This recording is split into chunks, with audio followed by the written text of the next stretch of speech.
comment, rate, subscribe. Merch in the description. Check out our Facebook pages. We got marketplaces you can buy and sell stuff on. So this is my Hatchhyack Endless Combo Mill Deck. 1 copy of the leader. 4 Oceanus Shenron. 4 Sin Shenron. 4 Deadly Defender Goku. 4 Dr. Leche. 4 Finn. 4 Fu Mission Accomplished. 4 Goku Adventure Begins. 4 4-Star Ball. 4 Instant Transmission 10 Cents Kamehameha. 4 Protector of the People. 4 SS4 Bardock Spirit Resonance. 4 Janemba Wicked Agent Destruction. 4 Raditz Giant Force. 4 SS Gotenks Absolute Unison. And 4 SS4 Goku Protector of the Earth. Now, it's up to you if you want to awaken. You don't have to, but it is a choice. You can awaken if you want. That means you charge the first 3 energy black so that you can awaken on turn 3, and then after that charge blue so you can play your blue cards. But to play your blue cards sooner than later, you can start charging as soon as turn 1, so you can start using them right off the bat. But the choice is yours. The other thing is the endless combo part of the deck. It comes from the Goku Adventure Begins and the 4-Star Ball engine. So, and of course, use this defensively. Use it to boost up your leader by 5k for each copy of this card you use. And if you have multiple copies of Goku Adventure Begins in play, you can add multiple copies of this card to your hand, so that we can use this to combo defensively more so than offensively, unless you're trying to go for game, right? But typically you use this to defend, to combo defensively. And you can always add it back from your drop back to your hand, so you can keep reusing it, so you don't have to give up anything else in order to defend yourself. Sorry. You can also use it as discard fodder for the effects of Oceanus, Protector of the People, stuff like that. And the mill stuff is Wicked Janemba. This will help us take card. Its effect is you and your opponent draw a card, so that's 1 card off the top of both players' deck. Then your opponent mills a card, so that's 2 cards will come off the top of your opponent's deck. 1 to their hand, 1 to the drop, and you'll just draw a card. There's a +1 ability to get critical, so that way if you do attack your opponent's leader, with this they won't benefit from this dealing damage. So that's something that's a you can go that route. The other mill stuff cards in the deck is Oceanus. Once you trigger its counter ability, where you play the card before playing this card, and every time your opponent attacks, your opponent mills 4 cards. And this is also a blocker. This when you use the Spirit Boost ability of removing 1 marker from one of your unisons to restand it during your opponent's turn during active battle. You make your opponent mill a card when you restand. So obviously that will have synergy with your unisons, because most of them, like this one, has +1 ability, so you can use it with this, so that way you can just plus become crit and then do this. So you can have this as your sword and this as your shield. This happens to be a barrier blocker, as well as its double strike with deflect, so you can use it to attack your opponent with and apply pressure. You'll also be able to use the Spirit Boost ability to restand it, so you can block with it.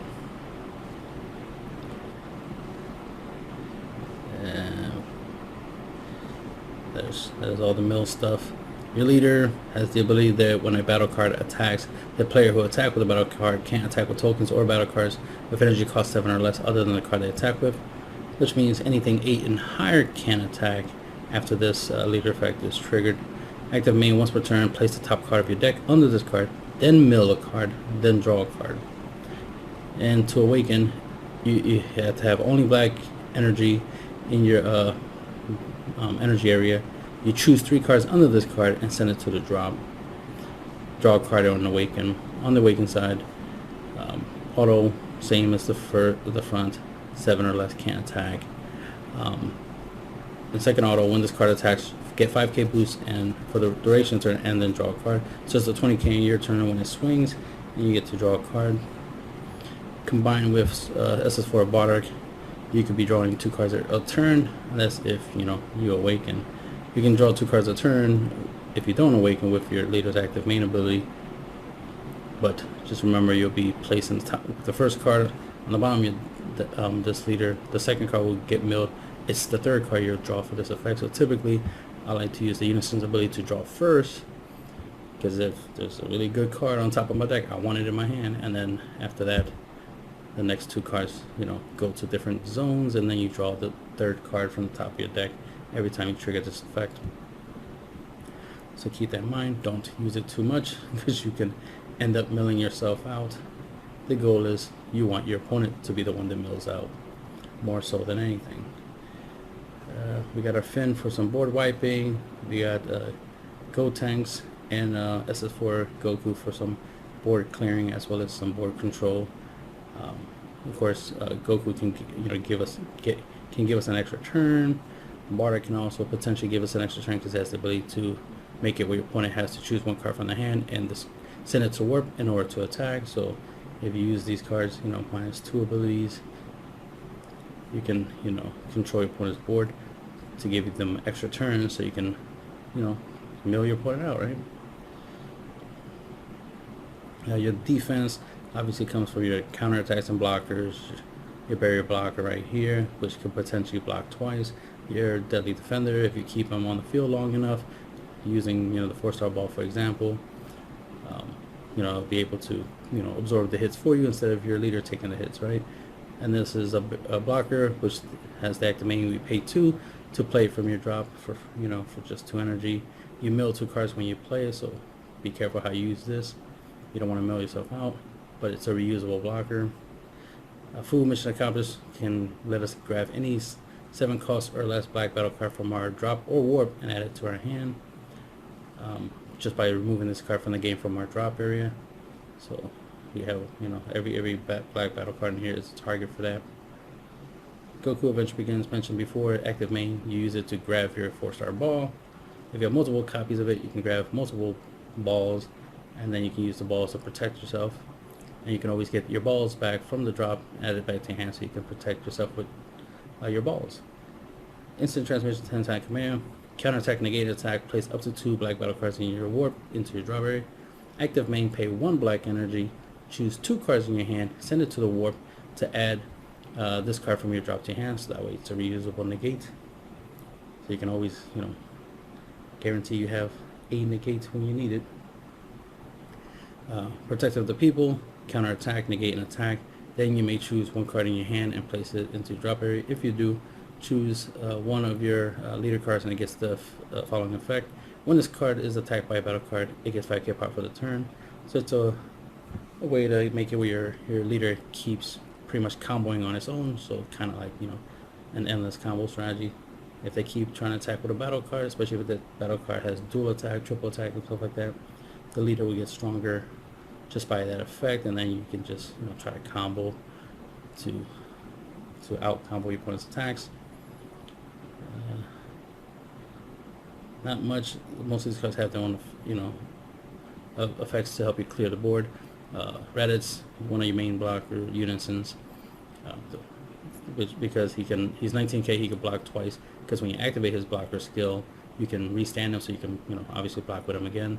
He has a 0 effect where you draw a card and then switch this card to active mode. That way you can attack with it, because it is a 19k body. Swing with it, trigger that effect, draw a card. So this, along with your leader, you draw 2 cards a turn. Then it has the -2 ability where you can choose one of your opponent's battle cards, return it to the owner's hand, and at the end of the turn switch one of your blue energy to active mode. So you always at least have 1 energy for your negates, right? As well as getting rid of a threat, plus he's a blocker, so you can potentially double block. Typically you want to use Reds to block leader and unison swings if the leader and unisons are 15k or less, at least if they're less than 19k, right? Because you don't want to lose markers, because then this will die, right? If you're constantly losing marker from it, Then it has the this is another blocker, but it also has dual attack, so this can help you apply pressure, especially if you don't awaken your leader. Having this on board is nice because you get 2 attacks from this, and then an attack from a battle card, so at least you will have 3 attacks. Or you can attack with this, restand it right, and use it to block, so you can attack and defend, sword and shield strategy. So the sooner you get this out there, the better, right? Plus it has the -2 ability, so you can draw 2 cards, you know, to keep your hand nice and thick. But be careful, you don't want to deck yourself out, right? But then it has the -3 ability, which is the most used ability on this card, is choose up to 2 of your opponent's battle cards, ignore and bury it, and place them at the bottom of your opponent's deck. Which a little counterintuitive with the whole, you know, trying to mill your opponent out, putting 2 cards at the bottom of the deck. But at least it's 2 threats that you don't want them to have on the field, and you're bottom decking them. And eventually, when you mill your opponent out, it'll be irrelevant, right? And then, of course, Goku, Protector of Earth. Although when you play during your opponent's next turn, they can't attack with cards unless they choose one of their battle cards with energy cost 2 or higher and place it at the bottom of their deck. Per attack. Has the -2 ability, choose all your opponent's battle cards, ignore and bury, and return them to the owner's hand. So you notice there's some anti-barrier hate right there. So you play them to trigger his auto, and then -2 to clear your opponent's board. That way you force them to to play everything back again. Hopefully they tap out, right? So that way you can try to go for game the following turn, and this definitely can help you get an extra turn. This doesn't affect unisons or leaders, so keep that in mind. You still have to block unison and leader swings, so keep that in mind. And that's the end of the video.